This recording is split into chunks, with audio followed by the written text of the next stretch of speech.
ദൈവമായ കർത്താവ് വീണ്ടും ഒരു ദിവസം നമ്മെ ജീവിക്കാൻ അനുവദിച്ചിരിക്കുകയാണ്. 1 ദിനവൃത്താന്ത പുസ്തകത്തില് 4-ാം അധ്യായത്തില് 10-ാം തിരുവചനത്തില് യാബസ് എന്ന് വിളിക്കുന്ന മകന് ദൈവത്തോട് പ്രാർത്ഥിക്കുന്ന ഒരു പ്രാർത്ഥനയുണ്ട്. ദൈവമേ, അങ്ങ് എന്നെ അനുഗ്രഹിച്ച് എൻ്റെ അതിരുകൾ വിസ്തൃതമാക്കണമേ. അങ്ങയുടെ കരം എന്നോട് കൂടി ആയിരിക്കുകയും വിപത്തുകളിൽ നിന്ന് എന്നെ കാത്തുകൊള്ളുകയും ചെയ്യണമേ. അവന്റെ പ്രാർത്ഥന ദൈവം കേട്ടു.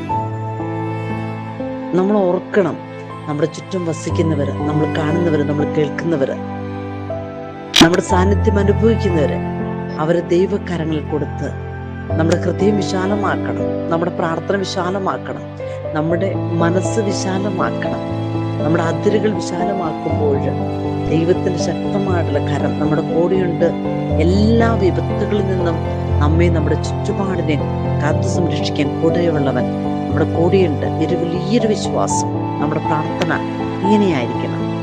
അവിടെ അനുഗ്രഹം അഭിഷേകമായിട്ട് കടന്നു വരികയാണ്.